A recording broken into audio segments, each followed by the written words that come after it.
नमस्कार, मैं स्वतंत्र कुमार और आप सभी का स्वागत करता हूं आपके अपने चैनल शॉर्ट हैंड टीम पर। तो दोस्तों, आज के इस वीडियो में दैनिक जागरण के संपादकीय से 470 शब्दों के डिक्टेशन को हम लोग लेने वाले हैं। इसे हम 3 अलग अलग स्पीड में लेंगे। पहली बार में 70 की स्पीड में, दूसरी बार में 80 की स्पीड में, तो तीसरी और आखिरी बार में इसी डिक्टेशन को हम लोग 90 की स्पीड में लेने वाले हैं। अगर आपको इस डिक्टेशन के पीडीएफ की ज़रूरत है तो आप हमारे टेलीग्राम ग्रुप को ज्वाइन कर सकते हैं। लिंक आपको डिस्क्रिप्शन बॉक्स में मिल जाएगा।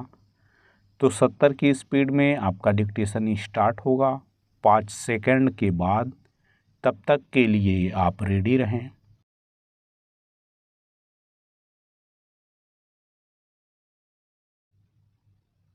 स्टार्ट। संसद के विशेष सत्र के पहले दिन की बैठक के साथ यह सुनिश्चित होना एक नई शुरुआत है कि आगे की कार्यवाही संसद के नए भवन में होगी। यह अच्छा हुआ कि प्रधानमंत्री के साथ सत्ता पक्ष और विपक्ष के अनेक सांसदों ने अंग्रेजी सत्ता की ओर से बनवाए गए संसद भवन से जुड़ी यादों का उल्लेख किया और इस दौरान उन उपलब्धियों को भी रेखांकित किया जो बीते 7 दशक से अधिक समय में देखने को मिली। इसमें कोई संदेह नहीं हो सकता कि विभिन्न सरकारों की ओर से संसद में लिए गए महत्वपूर्ण निर्णयों के कारण ही आज देश इस पड़ाव पर है कि 2047 तक भारत को विकसित राष्ट्र बनाने का जो सपना देखा जा रहा है वह पूरा होता दिख रहा है। यह उल्लेखनीय है कि विशेष सत्र के पहले दिन पक्ष विपक्ष के अनेक नेताओं ने संसदीय यात्रा के 75 वर्ष के लंबे सफ़र की चर्चा करते हुए दलगत राजनीति से ऊपर उठकर अपने विचार व्यक्त किए। यह भाव संसद के नए भवन में भी दिखना चाहिए। संसद का नया भवन भव्य है और वह कहीं अधिक सुविधाओं से भी लैस है, लेकिन उसकी गरिमा तब बढ़ेगी जब पक्ष विपक्ष आम सहमति की राजनीति की महत्ता को समझेंगे। एक समय था जब संसद में आम सहमति कायम करते हुए फैसले लिए जाते थे और राष्ट्रीय महत्व के विषयों पर स्वस्थ एवं सार्थक विचार विमर्श होता था। पैरा। यह स्वीकार करना होगा कि पिछले कुछ वर्षों से संसद में आम सहमति मुश्किल से ही कायम हो पाती है। वहाँ हंगामा और नारेबाजी ही अधिक होती है। ऐसा इसीलिए होता है क्योंकि विरोध के लिए विरोध की राजनीति हावी होती जा रही है। यह राजनीति भारतीय लोकतंत्र के लिए शुभ नहीं। संसद सही तरह तभी चल सकती है और विधेयकों के साथ राष्ट्रीय महत्व के विभिन्न विषयों पर आम सहमति तभी कायम हो सकती है जब सत्ता पक्ष और विपक्ष दोनों एक दूसरे को अपेक्षित महत्व देंगे। लोकतंत्र में असहमति के बीच सहमति कायम करनी होती है। आज जब सभी यह मान रहे हैं कि अतीत में संसद में कहीं अधिक सार्थक चर्चा होती थी, तब फिर इसके लिए सभी को सक्रिय क्यों नहीं होना चाहिए कि वह सुनहरा दौर संसद के नए भवन में भी देखने को मिले। निसंदेह ऐसा तभी हो सकता है जब राजनीतिक कटुता और नकारात्मक राजनीति का परित्याग किया जाएगा। इस संदर्भ में प्रधानमंत्री ने यह सही कहा कि पुरानी बातों को छोड़कर नई ऊर्जा और विश्वास के साथ हम सबको संसद के नए भवन में प्रवेश करना चाहिए। यह ठीक है कि कुछ राज्यों के विधानसभा चुनाव शीघ्र होने हैं और लोकसभा चुनाव भी निकट आ रहे हैं, लेकिन यदि राजनीतिक दल संसद और साथ ही जनता के प्रति अपने दायित्वों को लेकर सजग एवं संवेदनशील हों तो संसद के नए भवन में संसदीय कार्यवाही के मामले में एक नई शुरुआत हो सकती है। स्टॉप।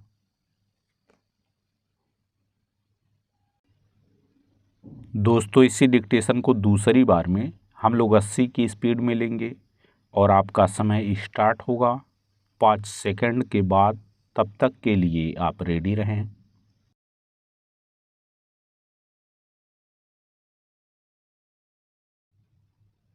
स्टार्ट।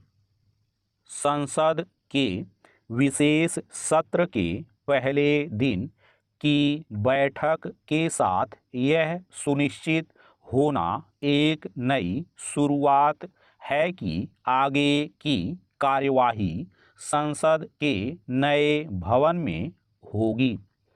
यह अच्छा हुआ कि प्रधानमंत्री के साथ सत्ता पक्ष और विपक्ष के अनेक सांसदों ने अंग्रेजी सत्ता की ओर से बनवाए गए संसद भवन से जुड़ी यादों का उल्लेख किया और इस दौरान उन उपलब्धियों को भी रेखांकित किया जो बीते 7 दशक से अधिक समय में देखने को मिली।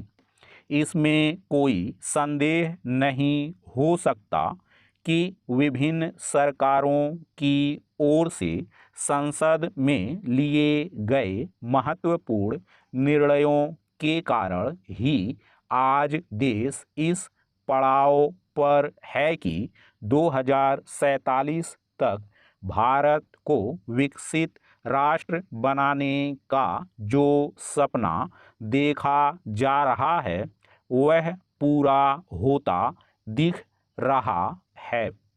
यह उल्लेखनीय है कि विशेष सत्र के पहले दिन पक्ष विपक्ष के अनेक नेताओं ने संसदीय यात्रा के 75 वर्ष के लंबे सफर की चर्चा करते हुए दलगत राजनीति से ऊपर उठकर अपने विचार व्यक्त किए। यह भाव संसद के नए भवन में भी दिखना चाहिए। संसद का नया भवन भव्य है और वह कहीं अधिक सुविधाओं से भी लैस है, लेकिन उसकी गरिमा तब बढ़ेगी जब पक्ष विपक्ष आम सहमति की राजनीति की महत्ता को समझेंगे। एक समय था जब संसद में आम सहमति कायम करते हुए फैसले लिए जाते थे और राष्ट्रीय महत्व के विषयों पर स्वस्थ एवं सार्थक विचार विमर्श होता था। पैरा यह स्वीकार करना होगा कि पिछले कुछ वर्षों से संसद में आम सहमति मुश्किल से ही कायम हो पाती है। वहाँ हंगामा और नारेबाजी ही अधिक होती है। ऐसा इसीलिए होता है क्योंकि विरोध के लिए विरोध की राजनीति हावी होती जा रही है। यह राजनीति भारतीय लोकतंत्र के लिए शुभ नहीं। संसद सही तरह तभी चल सकती है और विधेयकों के साथ राष्ट्रीय महत्व के विभिन्न विषयों पर आम सहमति तभी कायम हो सकती है जब सत्ता पक्ष और विपक्ष दोनों एक दूसरे को अपेक्षित महत्व देंगे। लोकतंत्र में असहमति के बीच सहमति कायम करनी होती है। आज जब सभी यह मान रहे हैं कि अतीत में संसद में कहीं अधिक सार्थक चर्चा होती थी, तब फिर इसके लिए सभी को सक्रिय क्यों नहीं होना चाहिए कि वह सुनहरा दौर संसद के नए भवन में भी देखने को मिले।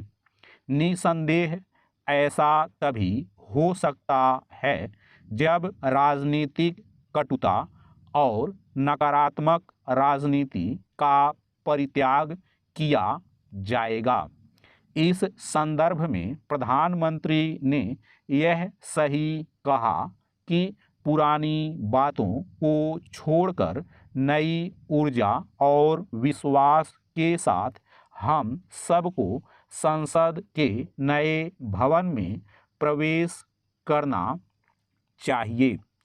यह ठीक है कि कुछ राज्यों के विधानसभा चुनाव शीघ्र होने हैं और लोकसभा चुनाव भी निकट आ रहे हैं, लेकिन यदि राजनीतिक दल संसद और साथ ही जनता के प्रति अपने दायित्वों को लेकर सजग एवं संवेदनशील हों तो संसद के नए भवन में संसदीय कार्यवाही के मामले में एक नई शुरुआत हो सकती है। स्टॉप। दोस्तों, इसी डिक्टेशन को तीसरी और आखिरी बार में हम लोग 90 की स्पीड में लेंगे और आपका समय स्टार्ट होगा 5 सेकंड के बाद। तब तक के लिए आप रेडी रहें।